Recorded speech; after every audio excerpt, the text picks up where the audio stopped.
पैदाइश उसका 21वां बाब जो 34 आयत पर मुश्तमिल है।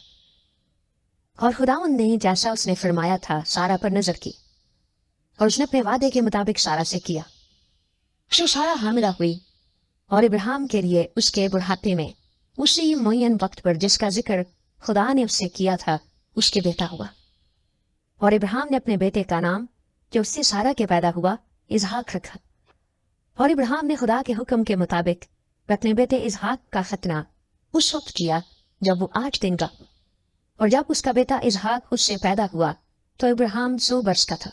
और सारा ने कहा कि खुदा ने मुझे हंसाया और सब सुनने वाले मेरे साथ हंसेंगे।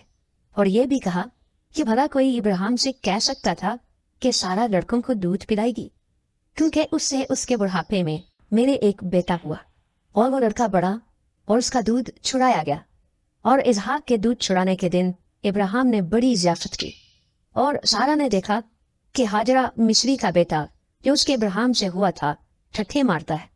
तब उसने इब्राहिम से कहा कि इस लौंडी को और उसके बेटे को निकाल दे, क्योंकि इस लौंडी का बेटा मेरे बेटे इसहाक के साथ वारिस न होगा। पर इब्राहिम को उसके बेटे के बाइस ये बात निहायत बुरी मालूम हुई। और खुदा ने इब्राहिम से कहा कि तुझे इस लड़के और अपनी लौंडी के बाइस बुरा ना लगे। जो कुछ सारा तुझसे कहती है तू उसकी बात मान, क्योंकि इसहाक से तेरी नस्ल का नाम चलेगा और इस लौंडी के बेटे से भी मैं एक कौम पैदा करूंगा, इसलिए कि वो तेरी नस्ल है।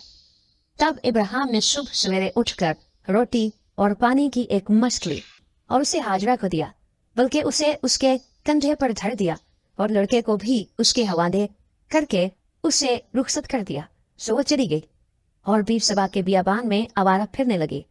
और जब मश्क का पानी खत्म हो गया तो उसने लड़के को एक झाड़ी के नीचे डाल दिया और आप उसके मुकाबिल एक तीर के टप्पे पर दूर जा बैठी और कहने लगी कि मैं इस लड़के का मरना तो ना देखूं। सो उसके मुकाबिल बैठ गई और चिल्ला चिल्ला कर रोने लगी। और खुदा ने उस लड़के की आवाज सुनी और खुदा के फरिश्ते ने आसमान से हाजरा को पुकारा और उससे कहा, ऐ हाजरा, तुझको क्या हुआ? मत डर, क्योंकि खुदा ने उस जगह से जहां लड़का पड़ा है उसकी आवाज सुन ली है। उठ और लड़के को उठा और उसे अपने हाथ से संभाल, क्योंकि मैं उसको एक बड़ी कौम बनाऊंगा।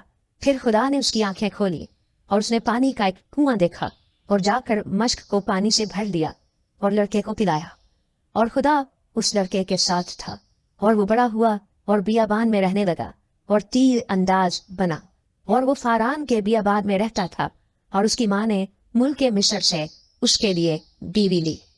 फिर उस वक्त यूं हुआ कि अबी मलिक और उसके लश्कर के सरदार फीकुन ने इब्राहिम से कहा कि हर काम में जो तू करता है खुदा तेरे साथ है, इसलिए तू अब मुझसे खुदा की कसम खा कि तू ना मुझसे, ना मेरे बेटे से और ना मेरे पोते से दगा करेगा, बल्कि जो मेहरबानी मैंने तुझ पर की है वैसी ही तू भी मुझ पर और इस मुल्क पर जिसमें तूने क़याम किया है करेगा।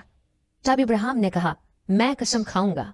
और इब्राहिम ने पानी के एक कुएं की वजह से जिसे अबी मलिक के नौकरों ने जबरदस्ती छीन लिया था अबी मलिक को झिड़का। अबी मलिक ने कहा, मुझे खबर नहीं कि किसने ये काम किया और तूने भी मुझे नहीं बताया और ना मैंने आज से पहले इसकी बाबत कुछ सुना।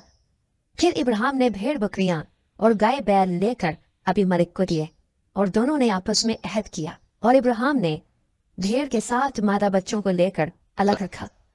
और अबी मलिक ने इब्राहिम से कहा कि भेड़ के इन 7 मादा बच्चों को अलग रखने से तेरा मतलब क्या है?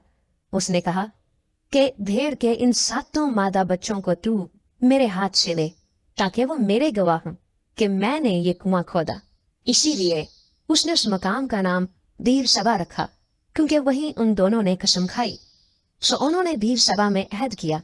तब अबी मलिक और उसके लश्कर का सरदार फीकुल दोनों उठ खड़े हुए और फिलिस्तियों के मुल्क को लौट गए। तब इब्राहिम ने बीर सबा में झाऊ का एक दरख्त लगाया और वहां उसने खुदावन से जो अब्दी खुदा है दुआ की। और इब्राहिम बहुत दिनों तक फिलिस्तियों के मुल्क में रहा।